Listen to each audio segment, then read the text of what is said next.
Salut à tous, on se retrouve pour l'épisode 3016 du Zap Image. On commence aujourd'hui en ce dimanche 4 août avec des anniversaires. On peut voir par exemple que Giovanni Di Lorenzo, le joueur italien du Napoli, il fête aujourd'hui ses 31 ans. On continue, on va parler maintenant de ce qui s'est passé lors de la journée d'hier parce qu'il y a beaucoup de matchs à parler. Tout d'abord, on va parler du tournoi olympique version féminine parce que l'équipe de France féminine jouait son quart de finale contre le Brésil. Énorme désillusion pour les Françaises, une défaite 1-0. Elles ont concédé le but à la 82e minute du match. Il reste encore pas mal de temps parce qu'il reste encore déjà 8 minutes pour arriver à la 90e. Il y a eu surtout aussi 16 minutes de temps additionnel mais n'ont pas réussi à marquer le moindre but lors de cette rencontre. Pourtant, elles ont eu des tirs, plus de 11 tirs, 5 tirs cadrés pour 0 but marqué. Donc les Brésiliennes, c'est moins de tirs, c'est moins de tirs cadrés, c'est moins de possession. Les Brésiliennes, c'est 2 tirs cadrés, mais elles ont réussi à marquer une fois sur leurs 2 tirs cadrés et du coup elles gagnent et surtout se qualifient pour les demi-finales et surtout l'équipe de France est officiellement éliminée et c'est dommage pour les Françaises parce qu'il y avait la place totalement parce que déjà la France féminine est meilleure déjà que l'équipe brésilienne féminine sur le papier. Bon, ça s'est pas vu hier. Et surtout, on peut voir qu'elles ont bénéficié d'un penalty à la 16e minute du match. Et Karchaoui a tiré, mais elle n'a pas marqué. La gardienne brésilienne a su sortir le penalty. Et du coup, voilà, c'est ça. Si t'arrives pas à marquer tes actions, ton adversaire les marque. Et du coup, ça change la donne, on peut dire. Et un rêve brisé pour cette équipe de France. Parce que comme ça a été le cas, c'était la Coupe du Monde qui a été jouée en France. C'était il y a 2-3 ans. L'équipe de France avait déçu, là aussi l'équipe de France déçoit parce que en France, quart de finale, c'est quand même très moyen bien sûr pour les Françaises, donc tellement décevant comme parcours.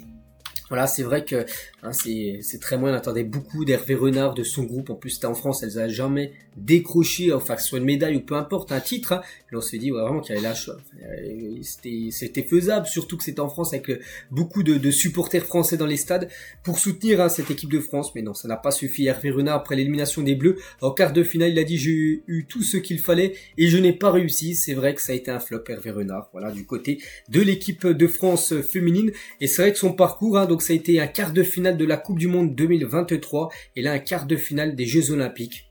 C'est vrai que il y a peut-être beaucoup d'entraîneurs auraient fait mieux, aussi bien que lui, voire certainement mieux. Un Hervé Renard, n'oubliez pas que Renard, c'est fini du côté de l'équipe de France féminine. Il avait dit après les Jeux Olympiques, il allait se diriger vers un autre projet, un autre challenge où il aimerait reprendre une équipe masculine.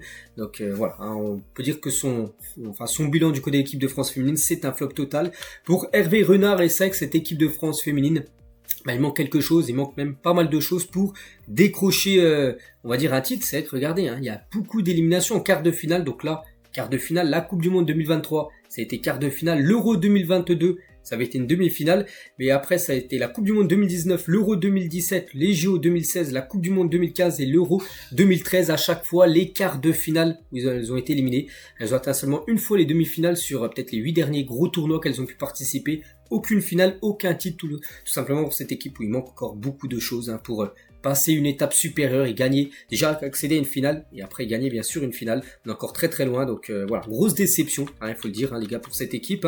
Et Corinne Diacre, l'ancienne sélectionneuse qui avait été beaucoup critiquée, on avait parlé d'Hervé Renard, on allait prendre ce groupe. À la Coupe du Monde, quart de finale, on avait dit maintenant on va se focus à 100% sur les JO. Ça a été la même chose, ça a été un flop.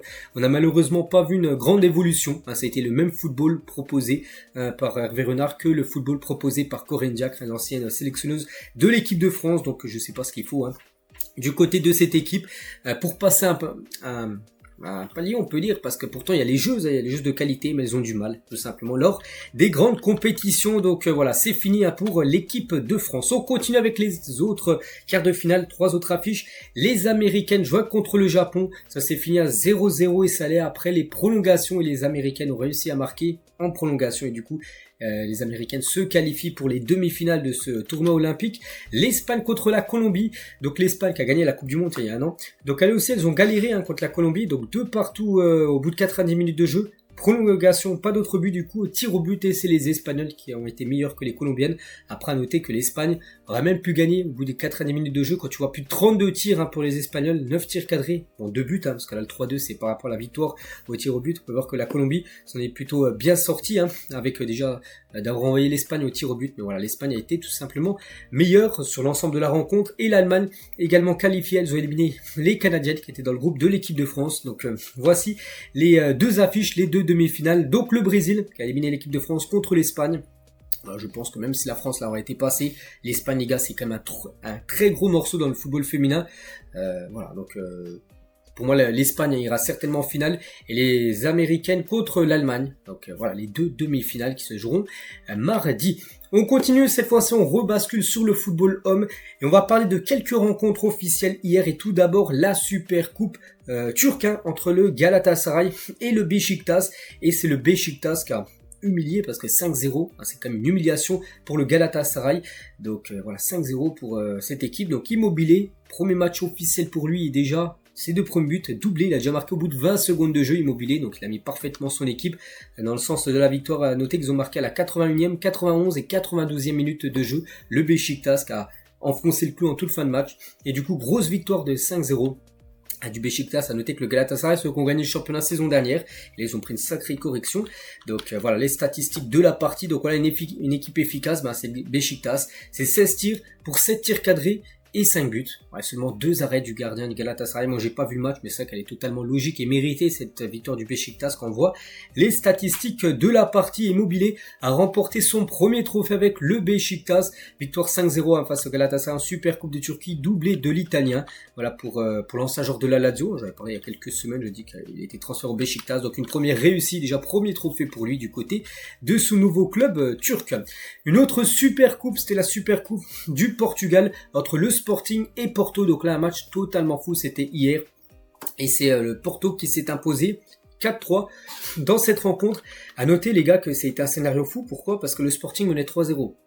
3-0, on s'est dit oui, normalement ça va le faire. Non, les gars, il y a une remontada, 3-1, 3-2, 3-3 et 4-3 pour l'équipe de Porto. C'est totalement fou ce qui s'est passé. Donc voici les statistiques de la partie.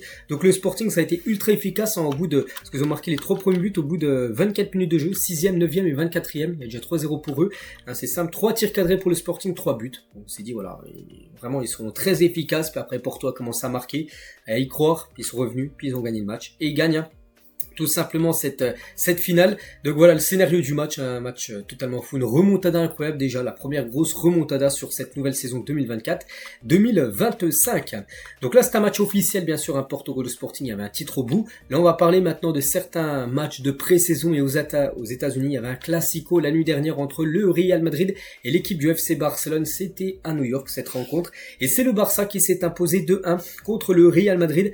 Pau Victor a été l'auteur du doublé pour le Barça. Noté que ce joueur Pau Victor, lors du dernier match du Barça contre Manchester City, il avait été élu homme du match. Et là, je sais pas, peut-être lui, de nouveau, il a été élu homme du match avec son doublé. Mais un joueur, les gars, qu'on pourrait voir souvent avec l'équipe première saison prochaine parce que c'est un jeune joueur de l'équipe B. Et voilà, il montre qu'il peut avoir totalement une place en équipe première.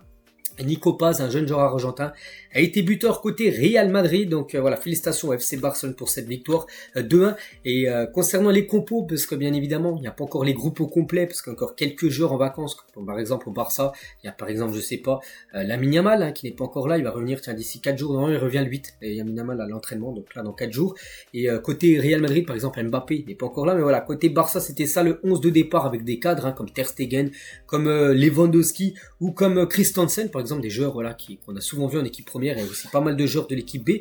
Et concernant l'équipe du Real Madrid, ça a été aussi un 11 très remanié avec quelques cadres également comme Rudiger bien sûr, Courtois ou même Modric bien sûr, mais voilà, pas mal aussi de jeunes joueurs comme Mario Martin, comme Arda Güler, même si c'est un joueur confirmé. Donc voilà, c'est bien le Barça qui s'est imposé 2-1. Et c'est vrai que lors des dernières années, lors des classicos qui se déroulent aux États-Unis, le Barça a gagné les 4 derniers matchs. Donc là, au New Jersey, donc une victoire 2-1. L'année dernière, à Dallas, ça avait été le Barça, une victoire 3-0 du FC Barcelone contre le Real Madrid. À Las Vegas, en 2022, le Barça s'est imposé 1-0 contre le Real. Et à Miami, en 2017, le Barça s'est imposé 3-2 contre le Real Madrid. Ça a été, je me souviens même, le dernier match de Neymar. Bon, là, on peut voir la photo, c'était Neymar avant qu'il rejoigne le PSG. Donc voilà, concernant bien sûr le Barça. Après, par exemple, ça se revient il y a un an, Barça 3-0 contre le Real, mais après, il y a eu 3 classicos au match officiel et le Real avait gagné les 3. Les 2 matchs de Liga et le match de Super Coupe d'Espagne en janvier où le Real avait battu le Barça. Donc oui, c'est bien de gagner bien sûr les matchs de pré-saison, Mais le plus important reste bien sûr les matchs officiels et pour l'instant c'est plutôt le Real Madrid qui a un avantage sur le FC Barcelone. Et à noter que les deux coachs se sont bien sûr rencontrés et surtout Hansi Flick ça a été son premier classico et un premier classico on peut dire gagné pour le nouveau coach allemand de cette équipe du FC Barcelone. Et Mbappé qui n'a pas joué, mais Mbappé encourage les siens avant le classico ce soir, donc avant le match dans la nuit là il a dit bonne chance l'équipe à la Madrid, voilà ce qu'il a pu mettre sur son réseau Instagram. Et Mbappé donc lui aussi d'ici normalement il revient le 7 Mbappé dans 3 jours donc Mbappé au boulot pour préparer sa première saison avec le Real Madrid. Il a commencé à s'entraîner individuellement actuellement aux États-Unis, Kylian Mbappé pour ses derniers jours de vacances avant de reprendre le boulot, on peut dire. Tiens, dans 10 jours, n'oubliez pas, 10 jours, jour pour jour, le Real jouera son premier match officiel contre l'Atalanta Bergame. Ce sera la Super Coupe d'Europe, vainqueur de la Ligue des Champions contre le vainqueur de l'Europa League. Et Mbappé devrait être prêt. Donc déjà, il s'entraîne individuellement, on peut dire, Kylian Mbappé avant de retrouver le Real Madrid là d'ici quelques jours. On continue avec d'autres rencontres. La nuit dernière, il y avait également une belle affiche, une affiche où ça a été une finale de Ligue des Champions il y a quelques années, Manchester City contre Chelsea, et c'est Manchester City qui s'est imposé 4-2 contre les Blues de Chelsea avec un but de Bob, mais surtout un triplé de Erling Haaland qui a marqué 3 buts. Et au bout de 5 minutes de jeu, Haaland il a déjà marqué 2 buts. 3e et 5e minute de jeu, on s'est dit oula, ça sent le gros carton pour Haaland. Oui, il en a marqué encore un autre en deuxième période. Et Sterling et Madueke ont été les deux buteurs côté Chelsea. Donc triplé pour Erling Haaland, donc ça qui avait 4-0 pour City. Heureusement, Chelsea a réussi à marquer 2 buts pour, on va dire, un peu sauver l'honneur, parce que 4-0, voilà, ça a été une grosse correction. Donc 4-2, c'est aussi une grosse correction.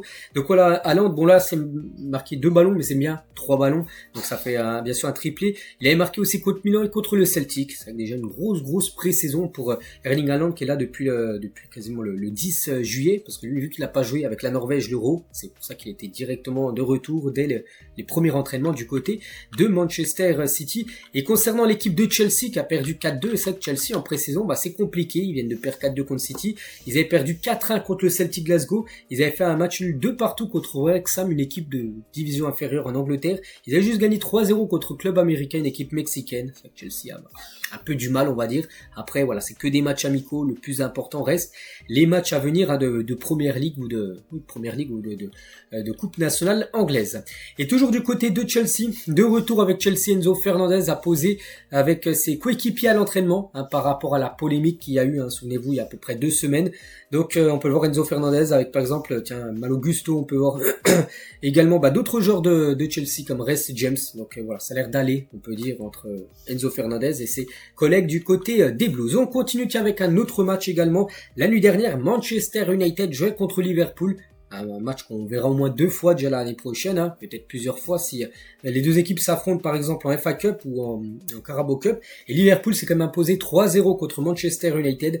Carvalho, Jonas et Tsimikas ont été les 3 buteurs côté Reds, donc magnifique victoire pour Liverpool. Et à noter regardez le ciel au-dessus, lors du match, le ciel magnifique, le ciel orangé là, lors de cette rencontre qui s'est jouée la nuit dernière. Il y avait également le Bayern Munich qui joue contre Tottenham, c'est également un match de pré-saison, et c'est le Bayern qui s'est imposé 2-1. À noter qu'il y a eu Goretzka qui a été buteur et Vidovic, je connais pas, c'est un joueur on va l'utiliser, on va dire, vu que c'est la pré-saison. Et Pedro Porro a été l'unique buteur côté Spurs. Concernant des clubs français, parce que là on a parlé quand même de grands clubs, comme Manchester, comme Liverpool, le Barça, le Real. Concernant certains clubs français, Lens hier, il joue un match de prestige contre le Bayer Leverkusen, qui a gagné, souvenez-vous, le championnat allemand saison dernière, et ça s'est fini à 2 partout dans un Bollard à guichet fermé en match amical, c'est incroyable. Donc Gradit et Saïd ont été les 2 buteurs côté lensois, et Martin Terrier et Florian Wirtz ont été les 2 buteurs côté Bayer Leverkusen. N'oubliez pas que Terrier a signé du côté de ce club allemand. Regardez, au bout de 4 minutes de jeu, il y avait déjà un 0 pour Bayer Leverkusen, et c'est lui qui a marqué l'ancien Rennais, qui a souvent joué dans le passé, bien sûr, du côté du stade de Bollard, quand il venait avec Rennes en déplacement. Et concernant le défenseur lensois, Malang Sarr a rejoué au football pour la première fois depuis 510 jours aujourd'hui. Bon, c'était hier. Il a réalisé une belle entrée, le défenseur français. Il va enfin pouvoir pleinement lancer sa carrière à 25 ans sur le néo-lensois. Bon, on espère, parce qu'à Chelsea, il a très peu joué la saison dernière, puis là, il a été transféré à Lens. Il rentre en cours de jeu, on espère qu'il a pas mal de temps de jeu. Le défenseur Malang Sarr, et comme j'ai dit, c'est un guichet fermé pour un match amical, c'est fou. Du côté de Lens, c'est comme le 49e guichet fermé consécutif du côté du stade de Lens. Il y avait aussi l'Olympique de Marseille qui a joué hier un match amical, c'était en Angleterre, face à Sunderland C'est une équipe de deuxième division anglaise. Ça s'est fini, tiens, comme le match juste avant, 2-2. Ismaël Koné, donc nouvelle recrue, a inscrit un super but pour son premier match sous ses nouvelles couleurs. Voilà ce joueur canadien qui a été transféré, je crois que c'est aux alentours des 15-17 millions d'euros, à peu près. Donc voilà, ce joueur a marqué un très beau but. J'ai pas vu le but. Bon, c'est marqué qu'il a marqué un beau but, c'est qu'il a dû être sublime, hein, son but. Donc voilà, 2-2, c'était un match bien sûr amical. Et pas de Mason Greenwood. Greenwood n'a pas joué hier parce qu'il était blessé. Il souffre d'un problème musculaire. Il était forfait pour cette rencontre. Et tiens, en parlant de Mason Greenwood, donc le directeur sportif de la Lazio, parce qu'oubliez pas qu'il y avait Marseille, il y avait Naples et la Lazio sur Mason Greenwood. Et Angelo Fabiani revient sur le transfert de Greenwood à l'OM. Il a dit: Greenwood, je ne veux pas de mercenaires, c'est une chance de ne pas faire certaines affaires. Nous avons proposé 26 millions d'euros pour 50%. Il a préféré une autre voie. Donc voilà, en gros, il a dit qu'il avait fait une offre, mais que l'offre a été refusée tout simplement. Voilà, donc de la part de Greenwood, il a dit qu'on veut pas de joueurs mercenaires, donc c'est pour ça qu'il a choisi après l'Olympique de Marseille. Et concernant ce match de l'OM hier, Jude Bellingham a assisté au match de son frère Job Bellingham avec Sunderland face à l'OM. Donc Jude, qui est en vacances depuis longtemps, à Los Angeles, il est revenu en Angleterre parce que le match hier s'est joué en Angleterre entre Sunderland et Marseille, parce que son frère Job Bellingham, voilà, au duel avec Balerdi, il était titulaire, bien sûr, du côté de cette équipe anglaise. On continue, la Juventus Turin contre Brest. Aussi, c'était une belle affiche. Pareil, il y a eu beaucoup de partout, voilà. Donc Camara et Camblan ont été les deux buteurs côté brestois, et Vlahovic et Danilo ont été les deux buteurs côté Juventus, deux équipes qui peuvent potentiellement s'affronter la saison prochaine en Champions League. Et à noter que côté Juventus Turin est officiel, donc la Juve n'a pas sélectionné Federico Chiesa pour le match amical face à Brest. Donc en gros, ça sent le départ de Chiesa qui est sur le marché de la vente, on peut dire, du côté de la Juve. Regardez, il n'est même pas inscrit pour un match amical hier contre l'équipe brestoise. On continue avec le Stade de Reims qui joue contre Vissel Kobe, une équipe japonaise. Actuellement, Reims, ils sont au Japon, il faut une tournée asiatique, et se sont inclinés 1-0 contre l'ancien club de Andrés Iniesta. Bon, je ne joue plus dans cette équipe. Voilà, défaite pour Reims. Lyon joue contre Union Berlin, grosse victoire des Lyonnais 4-0. Maitland Nice, Benrahma et un doublé de Orban. Donc voilà, belle victoire bien sûr de l'Olympique Lyonnais.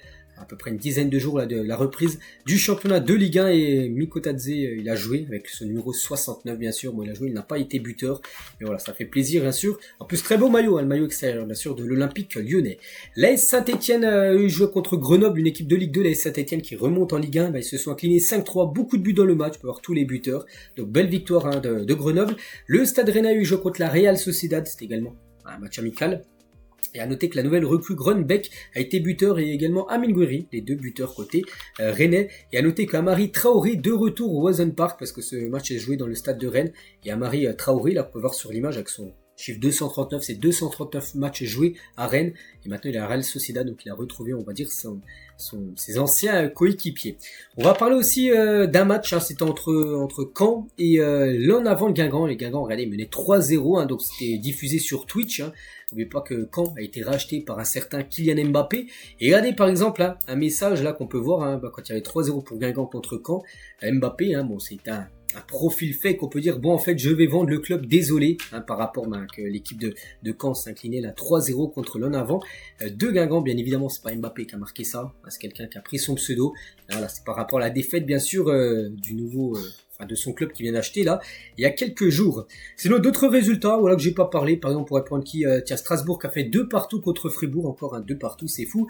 Il y a la Auxerre qui s'est imposé 2-0 contre le Red Star, Lorient qui s'est imposé 2-1 contre Angers, ou par exemple le FC Nantes qui s'est imposé 2-1 contre Laval. Voilà, quelques rencontres on va dire de clubs de Ligue 1 lors des matchs amicaux qui se déroulaient hier samedi.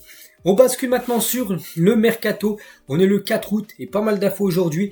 Et Valentin Carboni, un joueur que je parle quand même depuis pas mal de semaines. Ça y est les gars, Fabrizio Romano a sorti ces 3 mots. Here we go. Donc vous savez ce que ça veut dire quasiment.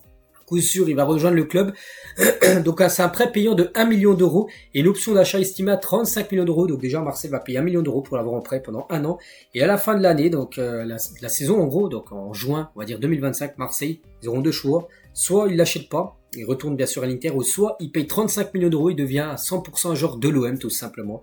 Donc voilà, l'Argentin a prolongé jusqu'en 2029 avec l'Inter qui gardera une option de rachat de 40 millions d'euros sur le joueur. Donc même si Marseille venait à l'acheter dans un an, parce qu'il fait une saison exceptionnelle, on ne sait pas, et l'Inter à tout moment dans 2-3 ans peuvent toujours le racheter 40 millions d'euros. Donc voilà, ils auront pas leur mot à dire, Marseille. Donc voilà, ce joueur va débarquer du côté de l'OM. Voilà, un bonus 4 millions d'euros. Donc voilà, vous avez tout concernant ce joueur qui devrait signer du côté de Marseille. Là, peut-être aujourd'hui dimanche, peut-être début de semaine prochaine, on ne sait pas, mais il va bien rejoindre Marseille. Officiel, Alan Virginius est prêté avec option d'achat par le LOSC Young Boys de Berne. Je me souviens, j'en ai parlé il y a quelques jours de ce joueur qui était proche de l'équipe suisse. Ça y est, c'est fait. On lui souhaite bonne chance du côté de ce nouveau club. Officiel également, Thomas Fouquet quitte le stade de Reims et rejoint Anderlecht. Voilà pour ce joueur qui n'évoluera plus dans le championnat de Ligue 1. Concernant Nico Williams, lui aussi, ça a été le gros feuilleton sur ce mercato 2024. Il aurait refusé l'offre du Paris Saint-Germain d'après le journal Sport, qui est un journal espagnol. L'avenir de l'ailier espagnol va donc se jouer entre deux options: rester à Bilbao, qui est pour moi actuellement, je pense, l'option la plus crédible, ou rejoindre le Barça, qui pense toujours pouvoir le signer cet été, mais le PSG, on peut dire, est hors course concernant Nico Williams, parce qu'elle a refusé de rejoindre le PSG. Ce serait déjà pour lui de rester en Espagne, soit Bilbao, soit au Barça. Et comme j'ai dit, pour l'instant, vu qu'il n'a pas sorti du silence, on pense qu'il resterait encore de nouveau une saison supplémentaire à l'Athletic Bilbao. Officiel, Yann Couto quitte Manchester City où il avait été, enfin il appartenait à City mais il avait été prêté à Girona où il avait joué contre le Real par exemple saison dernière ou le Barça en Liga. Bref, donc il rejoint Dortmund en prêt avec option d'achat. Voilà, ce défenseur, je sais plus s'il a défenseur droit ou défenseur gauche, bref, ce joueur rejoint le Borussia Dortmund. Donc intéressant ce que fait le Borussia Dortmund sur le marché. Anton, défenseur central pour remplacer Mathieu Metz, 22 millions d'euros. Guirassy, acheté 18 millions d'euros. Grob, un joueur de Brighton, acheté 7 millions d'euros. Et Couto prêt avec option d'achat. Voilà, donc c'est latéral droit. C'est marqué son poste son poste de base en gros. Donc voilà, nouveau joueur du côté du BBB. Du côté d'un autre défenseur droit, c'est Noussair Mazraoui. C'est presque bouclé pour Noussair Mazraoui à Manchester United. Le défenseur droit va signer jusqu'en juin 2029 avec une année supplémentaire en option. Visite médicale prévue mardi, donc on est dimanche, donc après-demain. Il devrait passer sa visite médicale et si tout est ok, il s'engagera dans la foulée du côté de ce nouveau club anglais. Concernant Amin Harid, donc lui pourrait quitter Marseille parce que Marseille recrute beaucoup, mais il y a aussi beaucoup de départs du côté de l'OM. Et le Zénith Saint-Pétersbourg est en négociation pour recruter Amin Harid. Donc le Zénith Saint-Pétersbourg, c'est une équipe russe. La valeur du joueur est estimée à 15 millions d'euros.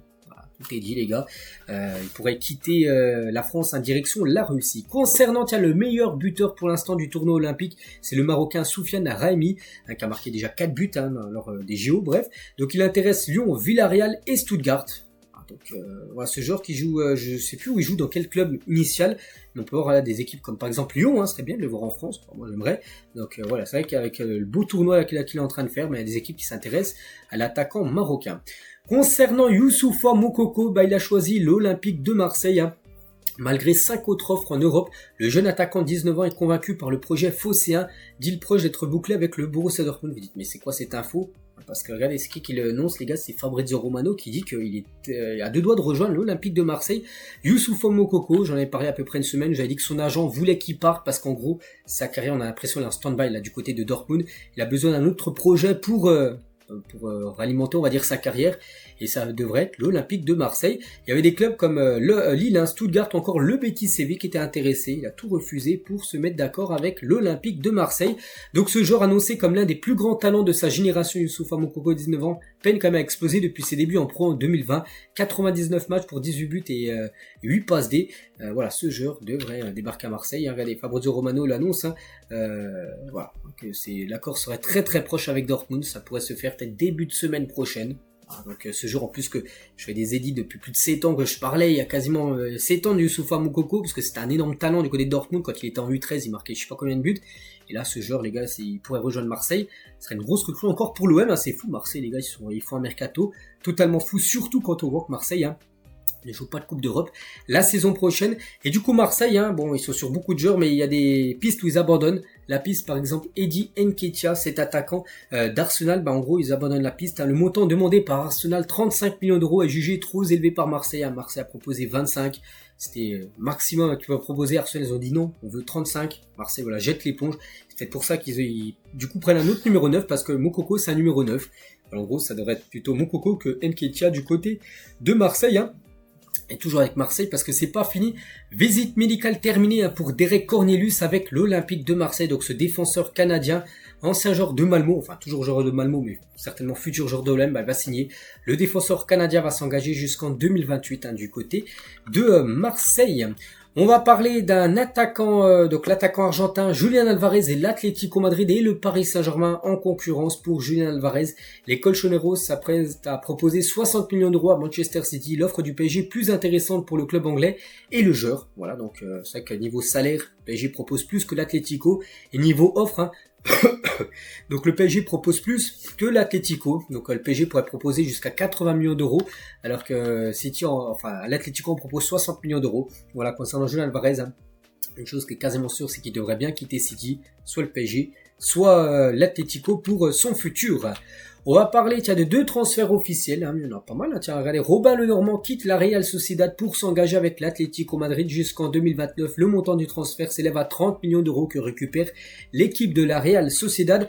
Et également Alexander Sørloth, hein, parce que l'Atlético de base il voulait Dovbyk, le Pichichi, le meilleur buteur de la Liga saison dernière, mais Dovbyk a choisi de partir à l'AS Roma, hein, c'est officiel, et du coup c'est Alexander Sørloth, l'ancien attaquant de Villarreal, il signe pour les 4 prochaines années, prix du transfert 32 millions d'euros qu'a déboursé l'Atlético. En gros, ce joueur est le remplaçant de Morata, hein, qui a quitté le club pour aller à l'AC Milan. Concernant un autre attaquant, c'est Victor Osimhen qui devrait bien quitter Naples, hein, et officiel, Victor Osimhen n'a pas été retenu pour le match amical de Naples contre Gérone aujourd'hui, hein, Naples-Gérone au programme, il n'est pas dedans. On se dit c'est comme l'attaquant de base, hein. Pourquoi il n'est pas dedans? Parce que son départ devrait se faire, enfin la Juve veut pas prendre, Naples, désolé, veut pas prendre de risque, le faire jouer, imaginez il se blesse, donc voilà, Naples et le clan du joueur continuent de chercher des solutions pour son départ. Il y a toujours le PSG bien sûr intéressé, mais voilà, le PSG est aussi sur Julián Álvarez, donc le PSG fera certainement soit Álvarez, soit Victor Osimhen. On va parler de Rennes qui revient à la charge pour Pierre Lesmelou et aurait même fait une proposition à Brest. Hein, l'opération pourrait se conclure entre 8 et 12 millions d'euros. Voilà pour ce joueur, les gars, un joueur tellement sous-coté, Pierre Lesmelou. Très bon joueur, peut-être le meilleur joueur de Brest saison dernière. Mais il pourrait filer du côté de Rennes. Après, je pense pour lui, c'est peut-être mieux de rester à Brest. Il y a la Ligue des Champions saison prochaine qu'à Rennes, il n'y a pas de Coupe d'Europe, même pas qualifié en Europa Conference League. Donc après, ce sera au joueur bien sûr de savoir ce qu'il compte faire. Un transfert également officiel, c'est Crescencio Summerville. Hein, j'en ai parlé il y a quelques jours, ça y est, c'est fait. Il signe à West Ham en provenance de Leeds United. Recruté par Bielsa en 2020, il a réalisé une sacrée saison. La saison dernière, là, 49 matchs, 21 buts et 10 passes D. Donc ce joueur débarque pour 30 millions d'euros. C'est le prix, ne s'est pas marqué, je l'avais vu, je me souviens, 30 millions d'euros. Donc ce joueur était pisté par le PSG, hein, quand même, à Crescencio Summerville. Donc voilà, il avait le niveau totalement pour jouer en première ligue. Donc il évoluera du côté de West Ham. Et West Ham, on voit déjà du lourd, hein, sur le marché des transferts, déjà plus de 100 millions dépensés voilà, pour les joueurs. Donc voilà, Summerville, 30 millions. Il y a Max Kilman, un joueur de Wolverhampton, qui a été acheté 48 millions d'euros. Hein, c'est énorme. Hein. Luis Guilherme, c'est 23 millions d'euros. Niklas Füllkrug qui est bientôt, hein, on peut avoir le sablier là parce que c'est un Eurigo de Fabrizio Romano qui a été, en plus je vous l'ai dit hier, donc il pourrait la débarquer pour 30 millions d'euros également. Voilà, c'est que West Ham, hein, ils veulent refaire une belle équipe, hein, pour la saison prochaine.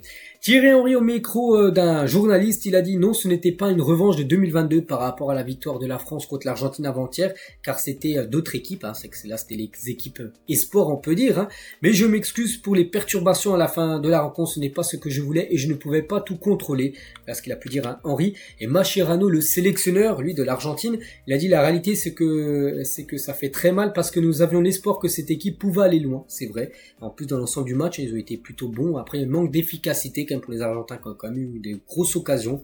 Mais voilà, hein, à l'image, comme je dis, hein, c'est bien d'avoir des grosses occasions. Le but, c'est de les marquer. Alors, là, ces occasions, là, que ça se concrétise en but.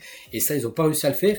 La sélection argentine, Di Maria félicite l'équipe d'Argentine olympique. Hein. Vous nous avez très bien représenté. Vous méritez bien mieux. Allez l'Argentine, voilà ce qu'il a pu mettre en réel Di Maria. Et les médias argentins tentent de se rassurer après l'élimination de leur pays, hein, contre l'équipe de France. Par exemple, Dario Le, qui est un journal argentin, une revanche, mais quelle revanche, comparer une finale de Coupe du Monde à un quart des JO, voilà ce qu'ils ont pu mettre.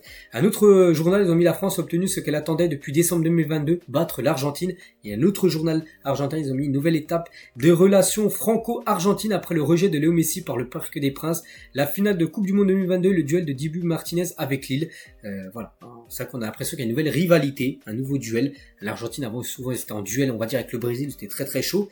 J'ai l'impression que maintenant les futures Argentine-France ou les France-Argentine, peu importe, ça soit en Coupe du Monde, peu importe la compétition, ça sera très chaud. Peut-être une compétition, une nouvelle rivalité là s'est créée depuis 2022, avec surtout, c'est pas par rapport au match, bien l'Argentine a gagné la France, mais c'est par rapport surtout à ce qui s'est passé après, où il y a eu énormément de manque de respect. Et Jean-Philippe Mateta, donc l'attaquant, l'unique buteur du match contre l'Argentine, l'a dit: on connaît les Argentins, ils ont voulu gâcher la fête et ça ne l'a rendu que plus belle, tout simplement. Voilà, cette fête, bien sûr, de qualification du peuple. La France joue demain, bien sûr, ça sera demain soir, le lundi, là, contre l'Égypte à 21h, c'est une demi-finale des JO. Et Enzo Mio a assumé avoir chambré les Argentins. Enzo Mio, en plus, il a pris un carton rouge. Je suis parti célébrer devant leur banc. Oui, c'était un peu pour chambrer. Bon, il l'a dit ouvertement, mais l'arbitre est sévère de m'avoir mis carton rouge. C'est dans l'euphorie, c'est de bonne guerre. C'est peut-être à cause de lui, en gros, que c'est parti, en gros. Vous savez, le débordement en fin de match. Parce que voilà, c'est coup de sifflet. Et lui, en gros, dès que coup de sifflet, il est parti chambrer juste devant le banc de l'Argentine. Et ce qui a amené après un petit peu l'émeute, on va dire, au milieu de terrain. C'est pour ça qu'il a pris rouge, en gros, Enzo Mio. Dommage, il sera pas là pour la demi-finale. Voilà. Et Cédric Doumbé, tiens, il a dit à Otamendi, je crois, t'as besoin d'une discussion en privé, parce qu'Otamendi, il a dit, viens, en plus j'avais parlé hier, au lendemain de la victoire, il avait dit à Otamendi sur Baldé, voilà, si t'as des problèmes, viens on règle ça en 1 contre 1, tout ça. Et Cédric Doumbé, en gros, il a pris la défense tout simplement de Loïc Baldé, par rapport à ce qu'avait dit Otamendi. Donc voilà, ce qu'il avait à dire encore sur ce match, qui a encore beaucoup fait parler là, avec surtout cette victoire de l'équipe de France. On continue avec ce sportif camerounais actuellement aux Jeux Olympiques. Il a reproduit la célébration de Victor Gyökeres, l'attaquant du Sporting qui fait souvent cette célébration quand il marque. Donc info de plus. On va parler de Thierry Henry. Hier, je dis que ça faisait 25 ans jour pour jour qu'Henry avait rejoint l'équipe d'Arsenal. Mais ce que j'avais pas montré, c'était ses statistiques. Il a joué 377 matchs, toutes compétitions confondues, 8 saisons à Arsenal, pour 228 buts. Et tu rajoutes aussi 97 passes D. Tout simplement légendaire, bien sûr, Henry, du côté des Gunners. Il y a 14 ans, jour pour jour, c'était un 4 août 2010. C'était Ronaldo, les gars, qui changeait de numéro. C'est fini, CR9, ça y passe à CR7. Et en tout, il a joué 403 matchs avec le numéro 7 dans le dos pour 417 buts et 119 passes décisives. Les stats sont monstrueuses. On parlait là des stats monstrueuses déjà de Henry. Donc voilà, mais regardez, Ronaldo, les gars, il a marqué plus de buts que de matchs joués. En plus, tu rajoutes plus de 100 passes D. En plus, exceptionnel bien sûr. Cristiano Ronaldo, le plus grand joueur de l'histoire du Real Madrid. Officiel, le LOSC recevra Fenerbahçe à jauge réduite en Ligue des Champions au stade du Hainaut, le stade de Valenciennes. Le match est jugé à haut risque par les autorités qui ne souhaitent pas prendre de risques parce qu'en gros, la police en gros sont déjà beaucoup focus déjà sur les JO, par exemple à Lille, où il y a par exemple des matchs de basket qui se jouent dans le stade Pierre-Mauroy. Donc là, ce match de football sera sera réduit par rapport à la police. Donc du coup, il y aura moins de monde dans le stade parce que le match est jugé à risque contre le Fenerbahçe. Donc match aller à Valenciennes et le match retour, ça sera du côté de Istanbul. Les joueurs du Red Star portent un t-shirt floqué le foot. C'est le week-end en amical aujourd'hui, donc c'était hier face à la GOC, ils ont perdu 2-1. Le Red Star, je dis que c'est un match amical et on peut voir le foot c'est le week-end parce que la Ligue 2 la saison prochaine, ça sera plus le samedi à 19h. Les matchs, ça sera le multiplex, ça sera le vendredi à, je sais pas à quelle heure, 20h, 21h, j'en sais rien, mais ce sera le vendredi soir. Voilà, le foot, bien sûr, normalement ça se joue le week-end parce que le vendredi soir, il y en a encore pas mal, bien sûr, qui bossent. Lutonto décide de conserver une saison de plus son maillot de la saison passée, ce maillot-là. Donc, il s'agit d'un maillot historique, celui de la première saison du club en première ligue. Le club décidé par ailleurs de conserver à vie ce rythme de un maillot tous les 2 ans. Voilà, donc toute leur histoire, Lutonto en gros gardera son maillot tous les 2 ans. Tous les 2 ans, en gros, ils changeront parce que la plupart des équipes tous les ans ils changent de maillot. Mais en gros, ça sera un maillot tous les 2 ans, voilà, qui vont garder.